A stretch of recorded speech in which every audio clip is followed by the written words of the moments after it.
Alô, alô, tá gravando? Eu sou o Marcelo Balesteiro, mais conhecido como a Baleia, e hoje o bate-papo é com o Anderson Gouveia, rootsetter do ginásio Via Ventura lá de Curitiba, o André Berezowski, mais conhecido como Belê, lá do ginásio B-Block, de São Bento do Sapucaí, e o João Orix, lá do ginásio Rocas, de Belo Horizonte. Nós vamos falar um pouco sobre as dificuldades e adaptação do trabalho de cada um durante esses últimos anos, tentando acompanhar as novas tendências, estilos e ferramentas de trabalho. Já tá de boa aí? Então bora lá. Eu sou relativamente novo, né, no Root 7, mas vocês já estão há bastante tempo e, querendo ou não, já passaram por várias transições, adaptações e coisas diferentes, né? Tipo, introdução de mais módulos no mercado, mudança de inclinação, estilo de parede, enfim, movimentos de coordenação, parkour, coisas desse tipo.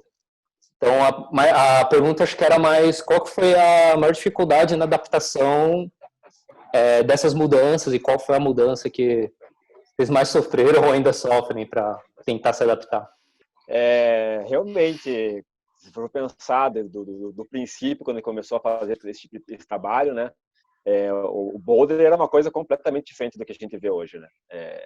Não tem o mesmo sentido. Prova disso eu postei faz pouco tempo no Instagram uma foto de uma Copa do Mundo, sei lá, eu acho que foi 2000, 2001, alguma coisa assim. Cara, não dá nem para ver as agarras.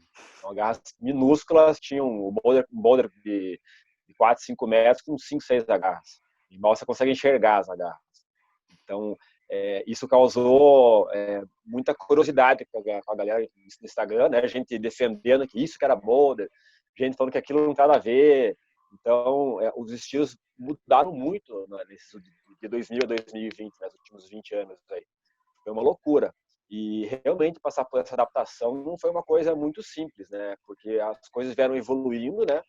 E como todo mundo sabe, no Brasil a evolução ela demorou muito mais para chegar para a gente. Então a gente via os módulos, via os volumes, as grandes agarras, então tinha esse material para começar a introduzir e começar a tentar acompanhar a mudança de estilo tão repentina, né? E até mesmo nos ginásios acabava causando um pouco de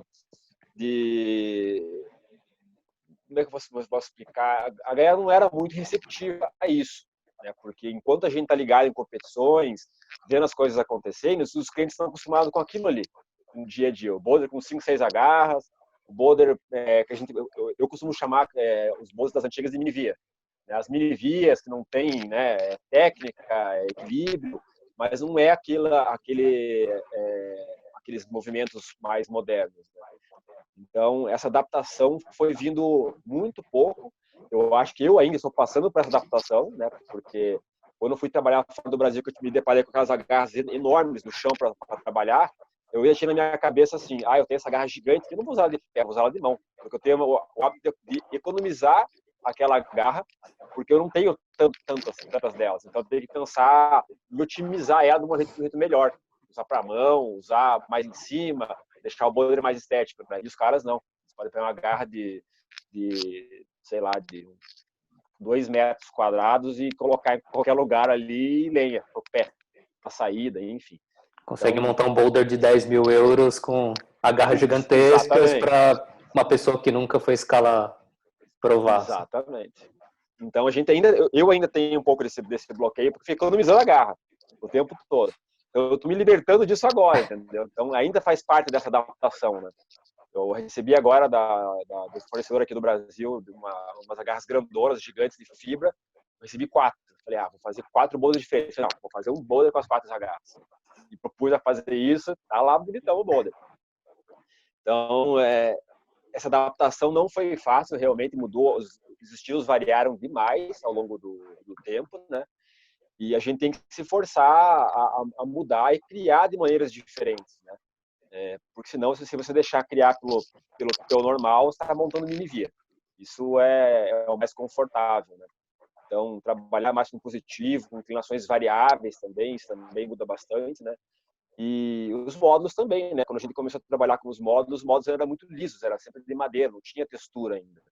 Então, você não conseguia fazer saltos, não conseguia fazer movimentos muito dinâmicos ou botes, né? Porque escorregava. Então, a textura, se for pensar, faz muito pouco tempo que chegou nos módulos no Brasil. Então, a gente está trabalhando, adaptando, entendendo como funciona, e o mercado vem trazendo coisas cada vez diferentes, né? Embora a gente note que tem muita coisa que volta, né? Você volta a ver os campeonatos, Copa do Mundo, os mundiais, em alguns ginásios, que o estilo antigo está querendo botar o pé de volta, né? Trazendo um pouco E acho que a visão nessa época que a galera tinha de módulo também, acho que era mais aquele artifício para modificar a parede do que algo que fosse ser usado para segurar, como uma garra mesmo, né? Exatamente. Isso a gente vê claramente, né? Os módulos gigantescos, que, como você falou, não, o módulo não era considerado uma garra, era para mudar o ângulo da parede, era o utilizado, né? Então, isso foi realmente, não foi fácil a mudança repentina, porque foi acontecendo muito rápido, fora, acho que foi mais gradativo, né? Mas para a gente aconteceu de uma hora para outra, porque a gente não tinha material para acompanhar a evolução da coisa, né? Mas eu particularmente gosto mais do old school, claro, né? Muito lógico isso aí. Mas eu gosto também um pouco do estilo moderno. Eu não gosto muito quando começa a ter muita pulação e começa a entalar a mão. Já não é muito a minha praia, mas eu entendo, né, a evolução do esporte, porque como é um esporte que precisa de visualização, né, das pessoas, isso traz para o boulder uma Essa coisa diferente. plasticidade, né? Exatamente. Pro público Embora é para a legal, né? gente, embora para a gente como escalador não seja uma coisa tão atrativa, né? Mas o público em geral é extremamente importante, né? Jogando o tempo inteiro, pula daqui, pula de lá, fica de ponta cabeça. Então a gente entende e realmente faz parte da evolução.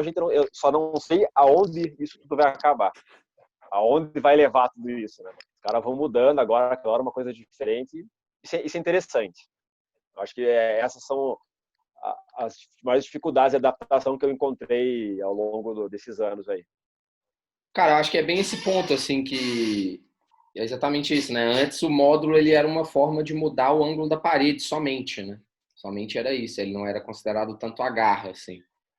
E eu lembro bem dessa época que eu tinha dó de colocar a garra de grande para mão, para colocar de pé. Ainda Isso tem um pouco, né? Ah, não, Ou apesar que não, você não. Você não. Eu lembro que você já eu falou já comigo. eu já Abstraiu chutei o pau isso. da barraca, eu já chutei o pau da barraca total, assim, abstraí desse esquema, porque quando eu comecei a analisar mais como é que fazia essa mudança para, tipo, velho, sair do negócio do minivia, do lance show do boulder ser só um bote, né? Que antes na verdade o lance show em campeonato de boulder, ele sempre foi um pulo. Só que a diferença antes era que a gente saía de um reglete e pulava no agarrão.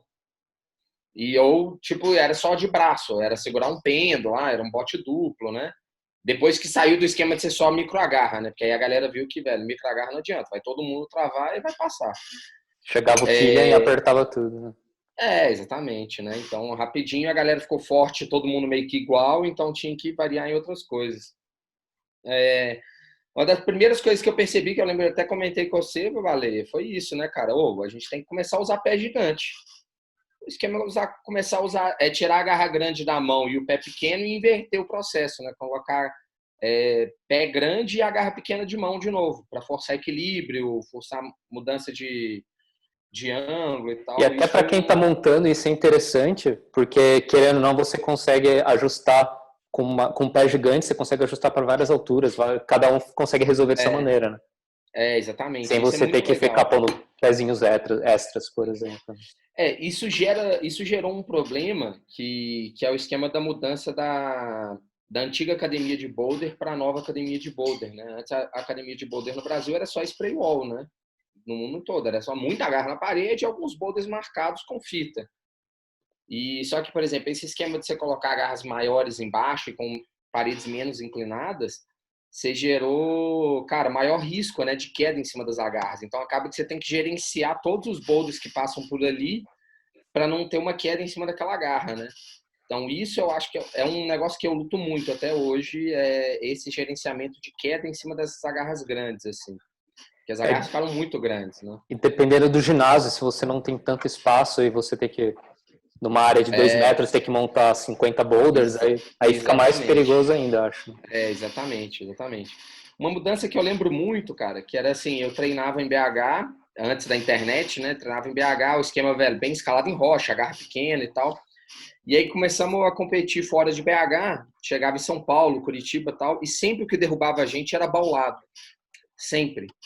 Porque nos setores de escalada aqui perto de Belo Horizonte, a gente não tem muito abaulado. Então a gente treinava muito reglete. A gente era, velho, regleteiro. Aí chegava, cara, eu lembro claramente, assim, de chegar, cara, na Casa de Pedra, em 98, 99, cara, tem umas agarras grandes, assim, abaulado, velho, não sabia nem o que fazer, não tinha compressão, não sabia usar e tal. Então isso foi um negócio que eu fui batendo muito, assim, do tipo tentar mudar. Eu lembro que foi a primeira mudança que eu tive como para passar a montar diferente, foi do tipo, velho, trocar a reglete por abaulado, saca? E aí, pô, abaulados maiores e tal. E aí depois essa mudança de passar a tentar usar mais módulo como a garra, os pés grandes e tal. Mas eu acho que, velho, eu ainda não fiz a mudança total, assim. Eu tenho que... Ainda estou trabalhando, até porque como eu monto boulder e via, o Anderson vai saber bem disso. Pô, você vai montar um boulder, é relativamente fácil você montar um boulder moderno. Do tipo, pô, você tenta ali e tal, é fácil de trabalhar. Agora, uma via, cara, isso é complicado, assim. Eu tento montar umas vias com umas agarras maiores e tal, porra, mas só o trampo e, velho, a possibilidade a testar menos detalhista e tal.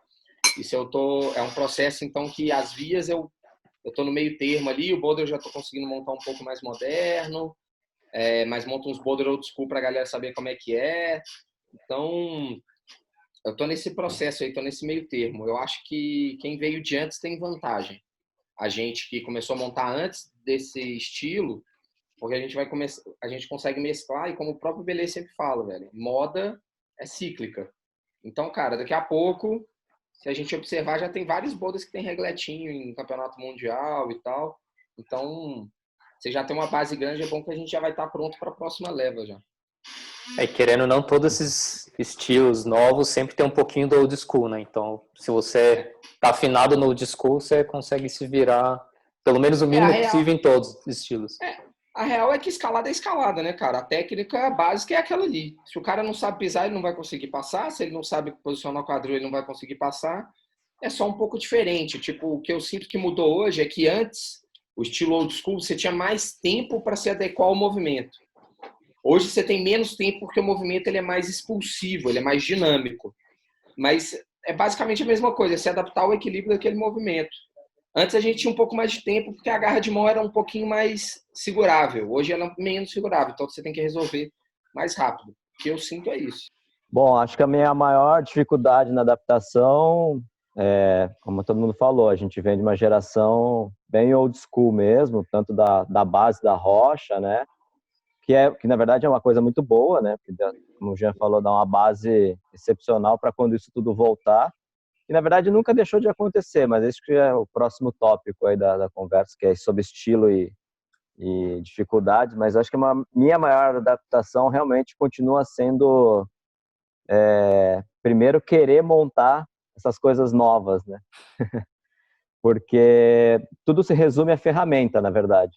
Então, a gente no Brasil, basicamente, a gente não tem as ferramentas disponíveis. Ferramenta, quando eu falo, agarra G, GG, GGGG, né? Essas coisas para a gente poder experimentar.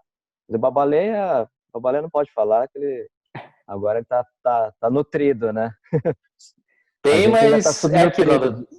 Tem, mas não tem na mesma quantidade, na mesma variedade que exatamente. Tem lá fora, né? Mas tem o mínimo possível que dá para experimentar já. Exato, não é você chegar e falar assim, entra no estoque de H, falar, putz, tá fácil aqui o trabalho, vou experimentar, tira, muda, joga na parede, experimenta, testa, e a gente não tem essa opção ainda, né? Então, acho que começa aí a primeira dificuldade, né? Ter ferramentas. Mudou muito, né? Obviamente, a gente nos últimos, sei lá, 3, 4 anos, entrou as agarras, né? Mais fabricantes de módulos também, então já tem mais ferramentas. Mas acho que o querer montar é a maior dificuldade. Você quer mudar, você fica alucinado, vendo as coisas na internet, e você quer experimentar aquilo, você fica de mãos atadas, assim, né? Porque você não tem ferramenta, né?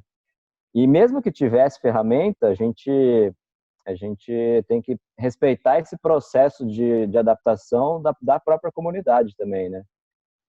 Eu lembro que, sei lá, o Campeonato Brasileiro, que a gente abriu junto, né, Babaleia, na Casa de Pedra em São Paulo, 3 anos atrás, a gente fabricou 60 módulos, né, tinha as agarras maiores e a gente decidiu que a gente não podia colocar todos os boulders no esquema moderno e tal. Isso se aplica muito ao ginásio também, não adianta você simplesmente colocar coisa nova se a galera não se adaptou a esse tipo de escalada, né? Então ele tem que ser gradativo. Então a dificuldade está em segurar, né? Tipo, nossa, querer montar coisa nova, mas não ter, ou quando você tem as ferramentas, você ter que respeitar esse processo de a galera se adaptar, senão gera reclamação. Eu tenho ouvido muita reclamação, né, de clientes, né, sei lá, pô, mas olha essa bosta desse boulder, como é que não consigo, não tem lógica isso aqui, porque a galera tá tão acostumada, né, com o modelo antigo, e aí o cara chega e não consegue entender, não consegue parar e pensar, né, de como resolver ali. E às vezes, quando você pega o root setter, vai lá e mostra como é que faz, tipo, aquela luz, assim, né, e a coisa fica muito fácil. Mas a galera precisa desse tempo de adaptação. Então, tem que ser gradativo, né? E acho que uma das coisas difíceis de adaptar também é pensar, é um estilo mais dinâmico mesmo, como a gente falou na outra conversa, no outro papo, que pra gente que tem um repertório, né, de movimentos muito Mais limitado? não limitado, tá? Dessas Limitado sim, porque a gente modernidades? não experimentou coisa não, mas controlado, né? Seguro, estático, né? A gente tem essa dificuldade de soltar o movimento, né? Pelo menos, mesmo a gente sendo dinâmico, a gente sendo root setter e querendo se adaptar e tendo experimentado e se jogando durante os eventos, durante a nossa vida de escalador e tal, esse dinâmico coordenado, essas coisas mais complexas, hoje em dia, com certeza, é a maior dificuldade, porque a gente não experimentou e ainda não teve ferramenta suficiente para ficar experimentando, né? E se adaptar. Tenho certeza que, assim, a gente, né, se a gente tem as ferramentas em pouco tempo treinando, se a gente focar naquilo, a gente consegue se adaptar, porque a gente tem um repertório e consegue entender o movimento como um todo, assim, mas não é fácil, assim, concordo que não é fácil.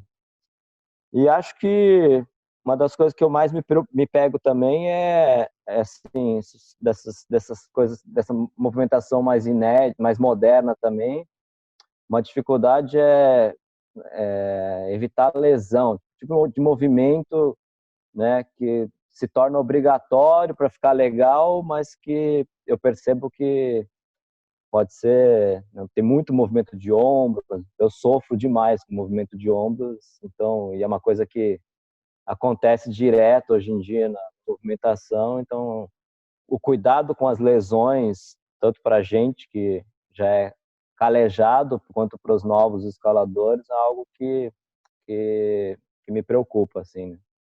Mas acho que é isso, é mais a adaptação de ferramentas, assim, de conter essa ânsia, assim, essa ansiedade de querer montar coisas novas e não poder, né?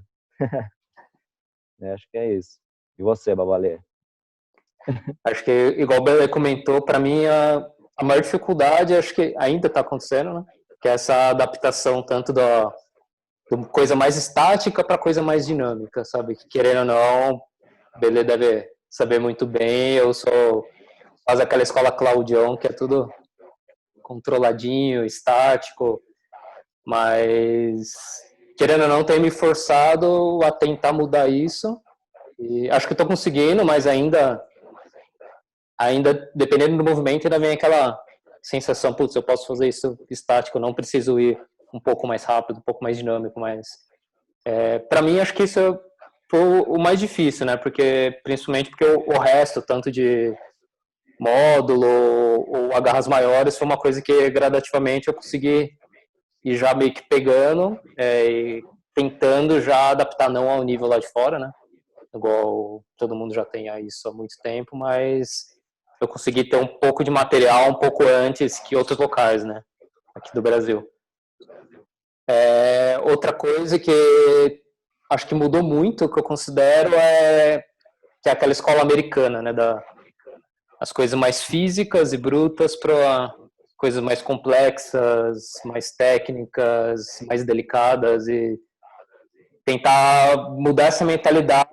Acho que eu sofri um pouco, porque igual muita gente que começa a montar agora, que está fissurada em só parkour e coisas de coordenação, acho que eu também tive a minha época que tudo que eu queria montar era coisa física ou um pouco mais bruta, e tentar mudar um pouco isso, a mentalidade foi estranho, principalmente acho que não era nem pela falta de material, acho que era mais pela falta de confiança em arriscar coisa nova, sabe? Que, querendo ou não, a confiança em agarras menores e piores, vamos dizer assim, era maior do que você usar baulados, pinças, coisas diferentes, só que é uma mudança necessária, né? Exatamente, cara. É o esquema. Eu acho que o root setter comercial a gente não é diferente de nenhuma outra profissão, né? A gente tem que estar sempre estudando, a gente tem que estar sempre se atualizando. E, cara, com o advento da internet, não vai ter jeito. Vai chegar o dia que o cliente sempre vai pedir, pô, cara, eu tô vendo esse estilo de boulder aqui nunca tem esse estilo de boulder, sabe? Então, acho que é um esquema que a gente tem que realmente ficar se atualizando, sacou? Mas eu acho que é importante também a gente sempre valorizar o nosso estilo de rootsetagem, né? O meu, do Babalê, do Belê, do Anderson. Cada um tem um estilo. Também é demonstrar para os clientes da academia que cara, esse aqui é o meu estilo, eu tento montar diferente e tal, é assim, assado, a gente tenta montar. Nunca vai ser uma cópia. Nunca é uma cópia. O que você escala na fábrica, você nunca vai escalar na Rocas, que você nunca vai escalar na Viaventura e nunca vai escalar no B-Block. É completamente diferente. Os 4 locais têm a sua identidade, né? Você vai ter coisas parecidas, mas a experiência ela é diferente em cada local, né? Então, pelo máximo que a gente tente imitar lá fora, cara, lá fora mesmo você vai escalar. Eu tive a oportunidade de escalar em vários ginásios na Europa. Cara, no mesmo país, assim, na mesma cidade, cara, tem 2 ginásios que são completamente diferentes um do outro. Você percebe uma diferença de estilo, mas a escalada é aquilo, cara. Você vai na pedra, tem um boulder um do lado do outro, 2 V5. O V5 é completamente técnico, delicado, o outro V5 é um bote. Então, acho que você passar isso para os clientes que também tem essa diversidade de lance, diversidade de root setter, é super importante, assim. Essa daí acho que é uma coisa bem interessante da escalada, né? Que qualquer lugar que você for nunca vai ser a mesma coisa, tanto estilo como movimentação, paredes, enfim, tipo, não é igual ao futebol, você vai para qualquer país, vai querer jogar bola, você vai numa quadra. Escalada é uma coisa que qualquer lugar que você for, você vai ter desafio novo e diferente e se divertir de maneira diferente, né? Foi até um negócio legal que o Belê falou, né? Que você tem que adaptar a galera ao estilo novo e tal. Isso é um negócio que eu percebi muito quando eu fui nas academias grandes e que aí os caras tipo meio que podem fazer tudo, assim, eles têm o laboratório inteiro e tal. Cara, são poucos boulders no estilo moderno, tipo moderno parkour, né? Vamos colocar moderno parkour porque tem o moderno técnico também, né? Mas no estilo parkour, assim, tem as doses ali, mas o grosso da rootsetagem comercial é um negócio que sempre foi, que é prazer de escalar e, cara, e sem dar dinamicão, sem dar bote, sem ser Diversidade, né? parkour. Cara, é escalada, é uma escalada. Aí o que modernizou, eu acho, que as agarras que são mais expulsivas, você consegue colocar uma complexidade num grau menor, né? Você tem módulo, você ensina desde graus bem baixos a galera a usar o módulo, a usar o muro, né? Que isso é um negócio muito legal quando você tem muitas ferramentas. Mas o esquema do bot e tal, inclusive bot normal, tradicional, igual a gente conhecia, é um negócio que eu vejo muito pouco nas academias fora do Brasil, assim. 2 agarras, pule uma. Isso é um negócio que você vê até pouco, assim. E pulo lateral, eu vi muito pouco nas academias fora da Alemanha. Na Alemanha tem pra caceta. Mas, velho, No resto, assim, é uma dose aqui, boulders normais e tal. Eu penso duas vezes antes de fazer qualquer tipo de boulder com esses movimentos muito radicais, porque a gente é totalmente comercial, né? Eu já consigo imaginar o cara batendo a mão, girando o pé para cima, com a cabeça no chão. Embora a gente tenha um super colchão, a estrutura preparada para isso, você tem que pensar que quem vai escalar... O grande diferencial que eu vejo, você vê isso com ginásio na Alemanha, na França, nos Estados Unidos, os escaladores, em geral, têm um preparo muito melhor para esse tipo de coisa do que os nossos clientes, por exemplo. Você vai imaginar um cara que nunca fez boulder querendo fazer isso, ele vai bater com as mãos, girar uma estrelinha e dar de boca no chão. Então, você também tem que pensar por esse aspecto também para preservar o cliente, né? Então, você tem que, além de ter o freio já da própria adaptação de criar esse tipo de coisa, você tem que pensar 1000 vezes antes de fazer o que aquilo vai gerar, qual é a consequência para você como ginásio, né? Então, isso também te trava, como vocês estavam falando, te trava muito na hora de criar, porque você tem que pensar nisso de qualquer jeito, né? Como você falou, cair em cima da garra de pé, gigante no começo, tudo isso te bloqueia por um período, né? Até, na verdade, se você for pensar o espaço que um boulder desse ocupa muito espaço. Então, o quanto vai ser bom para você ter isso no ginásio ou não, né? Então, é bem complicado passar por tudo isso, né? Não é tão fácil. Principalmente se você for tentar fazer alguma coisa assim para uma graduação mais fácil, que vai ter uma movimentação de pessoas tentando muito maior e de pessoas que ainda não estão preparadas para esse tipo de coisa, né? Às vezes, para algum boulder, ou vamos dizer assim, mas boulder principalmente, de uma graduação bem mais alta, que você sabe que quem vai tentar aquilo ali são escaladores mais experientes, você pode até tentar arriscar, né? Mas para algo muito para iniciante já é bem mais crítico ainda, né?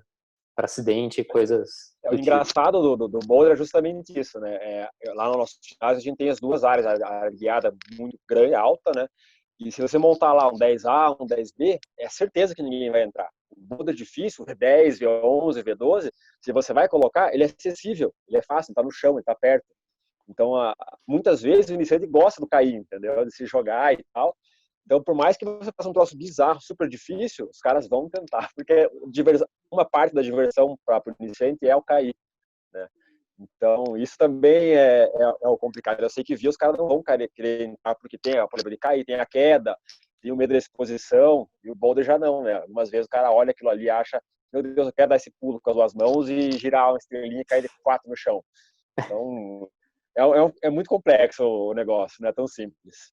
Eu acho que a grande sacada do nosso trabalho como road setter comercial é, primeiro, apresentar algo inédito, que seja, a gente precisa vender, né? O ginásio precisa vender, né? A gente já, né, na época da Casa de Pedra, né, que surgiu o off e os caras apareceram, colocaram lá o psicoblock, chegou um monte de gente na Casa de Pedra e falou assim, nossa, eu quero fazer psicoblock, né? Eu falei, tipo, tá, ok, né, mas calma, primeiro você precisa aprender a escalar, né? Mas o que acontece? É uma coisa que vende, é dinâmico, o cara vai cair na água, é aquela novidade, né? Então, o nosso trabalho como road setter comercial é captar essas ideias e trazer para dentro do ginásio também. A grande questão está em qual é a porcentagem que a gente vai colocar isso para os clientes, né? Qual é a porcentagem de cliente que quer coisa nova, qual é a porcentagem de cliente que é competidor, que precisa treinar coisas estilo moderno, qual é a porcentagem de clientes que são iniciantes e qual é a porcentagem que é o grosso, que é a galera que escala em rocha, por exemplo, né? Então, para o cara que escala em rocha, esse estilo, né, dinâmico, tirando um ou outro boulder, também não agrada muito, né? E é isso, ocupa espaço e tal. Então, acho que a nossa visão é captar todas as novidades que estão rolando no mundo e aí colocar, né, trazer para o nosso restaurante, pegar esses ingredientes, trazer para o nosso restaurante, e é como o Jean falou, cada um tem um estilo, cada um tem uma forma de preparar esses ingredientes, entendeu? E aí cada restaurante, cada ginásio sabe qual tipo de prato vai servir e qual o estilo de cada chefe aí no caso, né? Então acho que essa é a grande sacada, né? E tentar entender o ginásio mesmo. Exatamente. Eu acho que o mais importante é entender. Isso se traduz em números, né? Acho que você ter, hoje em dia é muito mais fácil, né? Uma simples pesquisa ali de entrada, você consegue, é importante passar esses dados para o root setter, né? Qual é a porcentagem? É iniciante? Qual é a faixa etária? Mas o que o cara quer, né? Qual é a porcentagem de escalador de rocha? Então, isso tudo você tem que coordenar, né? Como no restaurante. Vou servir mais PF, né? Vou servir um prato francês requintado ou vou servir um fast food, né? Então, saber que tipo de prato que a gente vai ter que servir ali, qual é a porcentagem, para justamente saber quanto de ingrediente também. Isso reflete nas compras do ginásio, né? Tipo, que adianta o ginásio ficar comprando um monte de agarrão gigantesco, né? Que custa uma fortuna, sendo que você tem um competidor dentro do ginásio, meia dúzia de competidor. Então, o investimento para o ginásio, para o proprietário, também não é interessante, né? Então, tudo isso entra no gerenciamento, né, do comercial do ginásio. Com certeza. Tem um ponto que eu acho interessante, que é muito comum a gente pensar, né, no estilo para competição, né? O estilo moderno para competidor e tal. Eu gosto muito de bater na tecla que o esquema é que a competição ela é consumida como competição, né?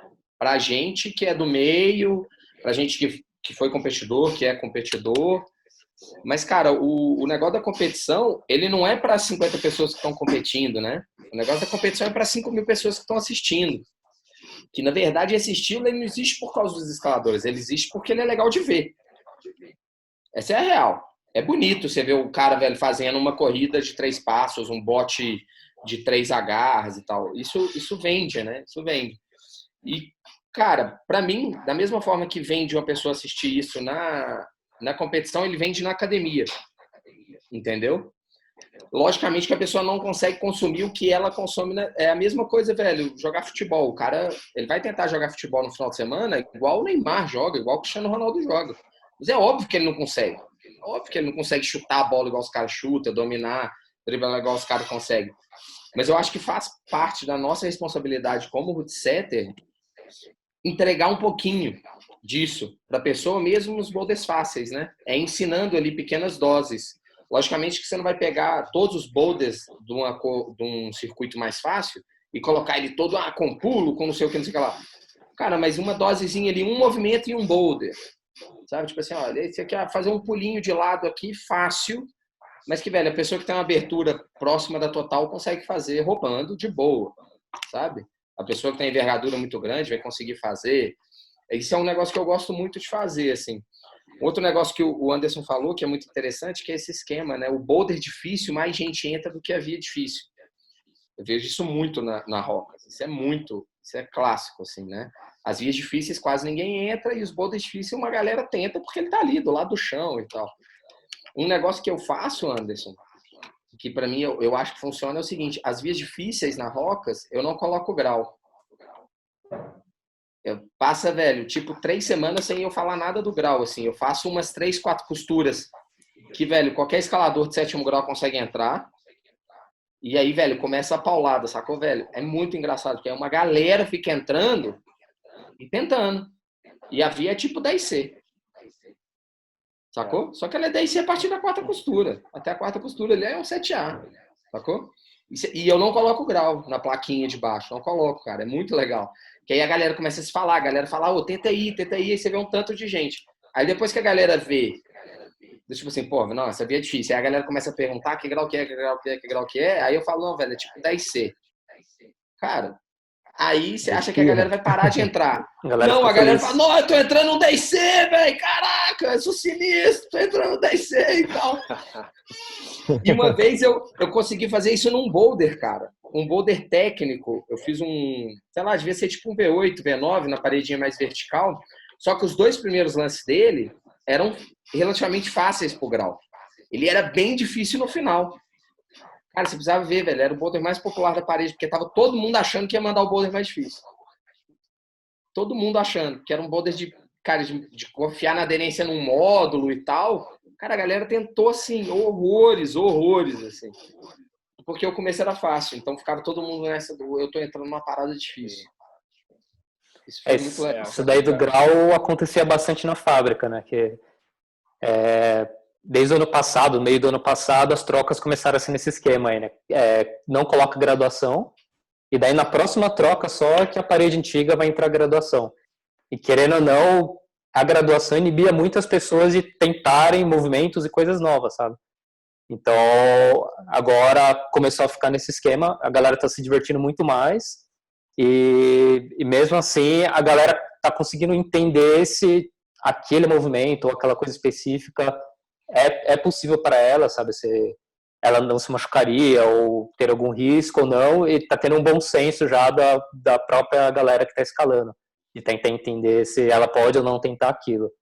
E querendo ou não, foi muito, muito melhor porque a galera tá curtindo muito mais desse jeito e provando coisa que nunca ia acabar provando, porque ia olhar um boulder que tá, sei lá, 3 cores acima do grau que ela manda e ia passar longe, sabe? Não ia nem segurar na garra para ver. Isso eu nunca experimentei um setor inteiro, assim, eu já experimentei só uma vez. Uma coisa que eu já fiz algumas vezes na Rocas foi montar um boulder sem grau. E aí colocar um papelzinho na base pra galera sugerir o grau.